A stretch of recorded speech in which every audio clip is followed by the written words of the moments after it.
ગુજરાતના 3 ડેમમાં થઈ પાણીની પુષ્કળ આવક। ઉપરવાસમાં ભારે વરસાદને પગલે નર્મદા ડેમની સપાટીમાં સતત વધારો થઈ રહ્યો છે। ઉપરવાસમાંથી 1,01,302 ક્યુસેક પાણીની આવક થઈ રહી છે। હાલ નર્મદા ડેમની સપાટી 136.70 મીટરે પહોંચી છે, તો નર્મદા ડેમનો એક ગેટ 0.7 મીટર ખુલ્લો કરાયો। નર્મદા નદીમાં 70,409 ક્યુસેક પાણી છોડાઈ રહ્યું છે। નર્મદા ડેમની સપાટીમાં 24 કલાકમાં 20 સેન્ટીમીટરનો વધારો થઈ રહ્યો છે। નર્મદા ડેમની મહત્તમ સપાટી 138.68 મીટર છે। હાલ નર્મદા ડેમ મહત્તમ સપાટીમાં માત્ર 1.98 મીટર બાકી છે। નર્મદા ડેમ 93% ભરાયો છે। આ તરફ તાપી નદી ફરી બે કાંઠે થઈ। ઉકાઈ ડેમમાંથી 1,10,000 ક્યુસેક પાણીની આવક થતાં ઉકાઈ ડેમ ભયજનક સપાટીથી 3 ફૂટ દૂર છે। હાલ ડેમની સપાટી 342 ફૂટે પહોંચી ગઈ છે, તો તાપી નદીમાં 1,30,000 ક્યુસેક પાણીની આવક થઈ છે, જેથી સુરતમાં કોઝવે પર પાણી ફરી વળ્યા। તો બનાસકાંઠાના દાંતીવાડા ડેમમાંથી 2,000 ક્યુસેક પાણી જોડાયું। નદી કાંઠા અને નીચાણવાળા વિસ્તારોને પૂરના જોખમને લઈને એલર્ટ કરાયા છે। હાલ ડેમની સપાટી 602 ફૂટની નજીક પહોંચી છે, જેથી જે રૂલ લેવલ જાળવવા માટે પાણી છોડાયું। ઉપરવાસમાંથી સતત પાણી આવતા પાણી છોડાયું। 2,000 ક્યુસેક પાણી છોડાશે। વિધાનસભાના અધ્યક્ષ શંકર ચૌધરી અને ધારાસભ્યોની ઉપસ્થિતિમાં ડેમના દરવાજા ખોલવામાં આવ્યા। સાયલા પાસે નર્મદાની લાઇનમાં ભંગાણ થતા 30 ફૂટ ઊંચા પાણીના ફુવારા ઉડ્યા। જ્યારે પાણીની પાઇપલાઇનમાં ભંગાણ થયું તો આભને આંબે એટલા ઊંચા ઉડ્યા પાણીના ફુવારા। સાયલા, ચોટીલા સહિતના અનેક ગામોને નર્મદાનું પીવાનું પાણી પૂરતા પ્રમાણમાં મળે તે માટે નેશનલ હાઈવે નજીક પાણીની પાઇપલાઇન નાખવામાં આવી, પરંતુ અચાનક સાયલાથી 2 કિલોમીટર દૂર નેશનલ હાઈવેની નજીક આવેલા એરવાલમાં ખામી સર્જાતા પાણીના ફુવારા આકાશને આંબી રહે તે જોવા મળી રહ્યા છે। એરવાલ તૂટતા 30 ફૂટ ઊંચા પાણીના ફુવારા ઉડતા આસપાસના ખેતરોમાં પાણીની રેલમછેલ થઈ।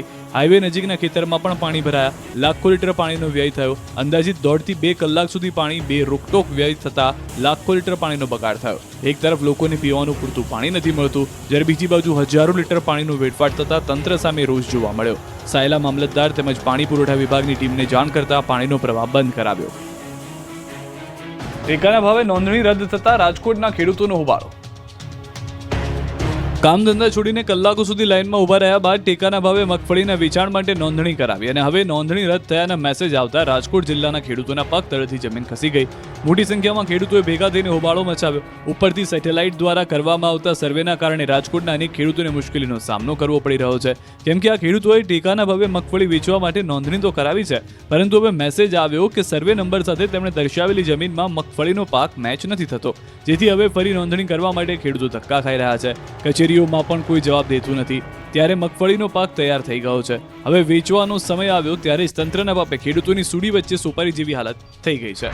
આ તરફ જસદણના આટકોટ, સાણથલી, મોટા દડવા, ખારચિયા સહિતના ગામોમાં ખેડૂતોના રજીસ્ટ્રેશન પર રદ થતા ખેડૂતો મૂંઝવણમાં મુકાયા છે। ખેતરોમાં મગફળીનો પાક તૈયાર હોવા છતાં રજીસ્ટ્રેશન રદના મેસેજ આવ્યા હોવાના આક્ષેપ। છોટાઉદેપુરની સંખેડા તાલુકામાં કપાસ પકાવતા ખેડૂતો ફરી મુશ્કેલીમાં મુકાયા છે। કપાસ વેચાણ માટે ઓનલાઈન નોંધણી ફરજિયાત કરાઈ છે, જેમાં ખેડૂતોને મોબાઈલ એપ ડાઉનલોડ કરી 7 બાર અને આધાર કાર્ડ જેવા દસ્તાવેજ અપલોડ કરવાનું કહેવામાં આવ્યું છે। જોકે ગામડા વિસ્તારોમાં ઇન્ટરનેટ અને ટેકનિકલ સમસ્યાના કારણે અનેક ખેડૂતો નોંધણી કરી શક્યા નથી, તેથી ખેડૂતોએ તંત્ર સામે રોષ વ્યક્ત કર્યો છે। નોંધણી પ્રક્રિયા 1 થી 30 સપ્ટેમ્બર સુધી ચાલશે। હજુ સુધી 90% જેટલા ખેડૂતો નોંધણીથી વંચિત છે, તેથી ખેડૂતોએ બેનરો સાથે મામલતદાર કચેરીએ પહોંચી વિરોધ નોંધાવ્યો। ગ્રામ્ય વિસ્તારોમાં સેન્ટરો ઊભા કરવાની માંગ કરી છે। આ મુદ્દે કોંગ્રેસ પક્ષ દ્વારા પણ અલગ રીતે આવેદનપત્ર આપવામાં આવ્યું છે।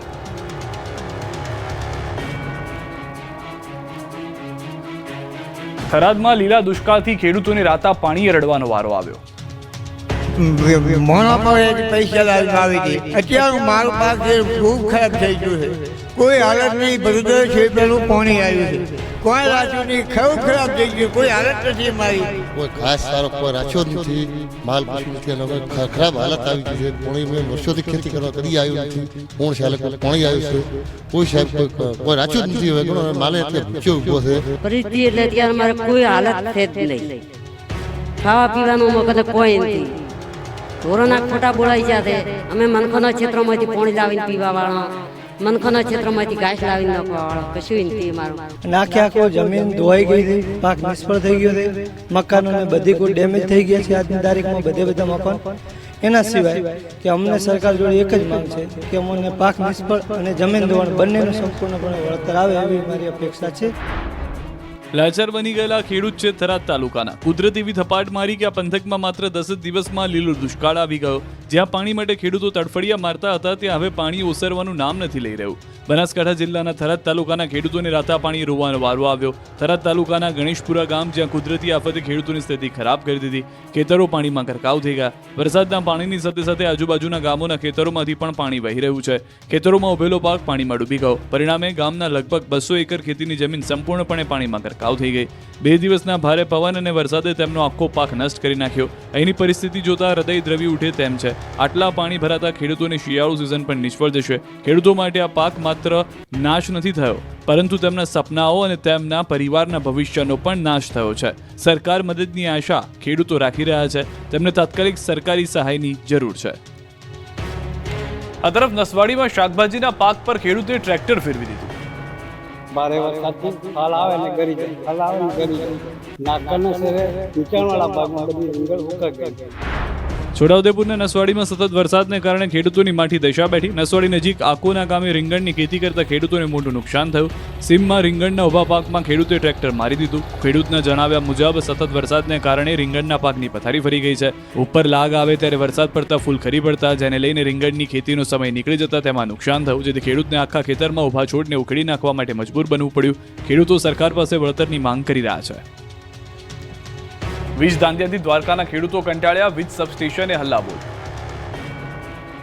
દ્વારકામાં વારંવાર વીજ ધાંધિયાને લઈને ખેડૂતો પરેશાન થયા. ભાણવડ તાલુકાના 10 થી 15 જેટલા ગામમાં સતત વીજ પુરવઠો ખોરવાતા ખેડૂતોમાં રોષ ફાટી નીકળ્યો. મોટા ગુંદા ગામ પાસે આવેલા 66 કેવીના સબસ્ટેશનનો ખેડૂતો દ્વારા ઘેરાવો કરવામાં આવ્યો. હાલ મગફળી સહિતના પાકો માટે સિંચાઈ ખૂબ જરૂરી છે, ત્યારે વીજ ધાંધિયાને કારણે પાક ખરાબ થવાની ભીતિ છે. ખેડૂતો તાત્કાલિક વીજ પુરવઠો શરૂ કરવાની માંગ સાથે સબસ્ટેશન ખાતે એકત્રિત થઈ ગયા. જો સમયસર વીજ પુરવઠો નહીં મળે તો ઉગ્ર આંદોલનની ખેડૂતોએ ચીમકી પણ ઉચ્ચારી છે. પોષણક્ષમ ભાવ નહીં મળતા સુરેન્દ્રનગરના ખેડૂતો ટ્રેક્ટર લઈને રોડ પર ઉતર્યા.